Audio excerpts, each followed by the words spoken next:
Good morning, Sean. Sean Harris from the Animal Shelter, and Kathy. How are you doing, bud? Good. How about yourself? I'm doing excellent. Thank you. Here we are in spring. Man, Memorial Day weekend right around the corner here. Yeah, that's the unofficial start of summer. Unofficial. It's all flying by, isn't it? And this week it looks like it's going to be nice and warm to get us there. It is going to be nice. Hey, so we were at the open house, not this past Sunday, but the Sunday before. Yeah. And Howler Monkey wasn't there that day. No, he's newer. He's been there maybe a week. Okay. Around that. He's a 10-year-old beagle. Okay. He doesn't look 10. And he was given up by his owners because they live on a farm. Okay. And Howler Monkey kept running off the farm. Okay. And getting picked up by either animal control officers or by citizens who were just concerned for his welfare and being brought to the shelter. Now, if your animal comes to the shelter, there are boarding fees. They do have to have a current rabies vaccination, and then we do require you to chip your animal. So if they become a stray again, it's a lot easier for us to find you and reunite you with your pet. So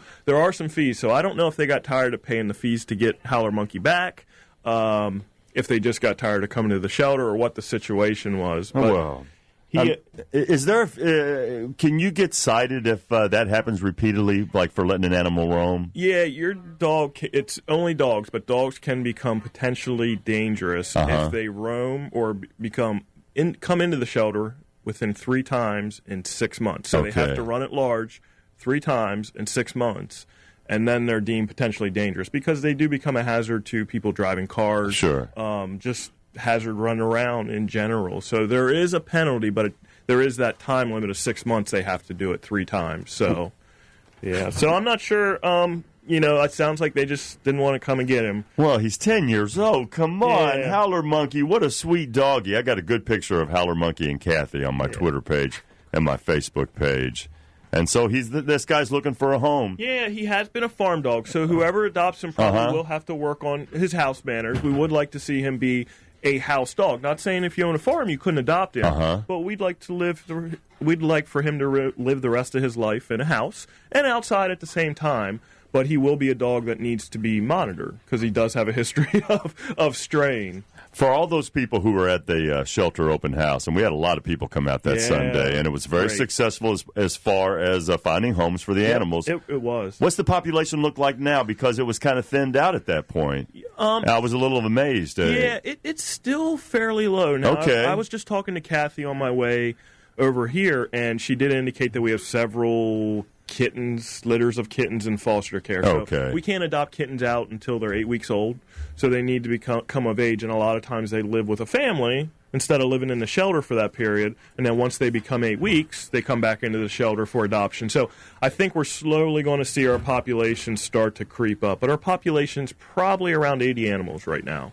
Do you get any do people call you if they have a complaint with maybe a cat roaming and doing its business in somebody's garden or sandbox in the backyard? All the time. Well, people don't realize you can't have your cats roam like this, and that's unfortunate. Yeah, and that's any animal. The law was written that it's called at large. Any animal that's out of your control or off of your property is at large and in violation of a Frederick County ordinance. So that includes cows, chickens, cats, dogs, any of that. So, yes, it does include cats, and you're right, a lot of people don't realize that includes cats. And people are, feeding the songbirds, and they want to see them all in the feeders, and cats eat birds. Yep, that's right. That's the big one, killing the birds in the yard and using the all your property for a litter box. And that's right, and you see a lot of neighbors having conflict. That's what I'm seeing. I'm in the middle of a conflict like that right now. And it's hard. Our animal control officers in the summer, it's not uncommon for them to respond to over 800 calls in 1 month. There's 6 of them.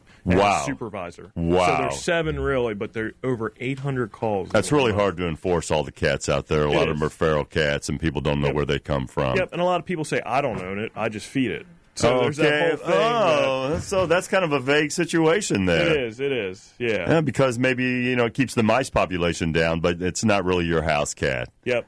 Thank you guys so much. We have Howler Monkey. Howler Monkey, great name. Well, that was the name he must have came in with, right? He did come with that name. He is a handsome 10-year-old beagle. This guy needs a home.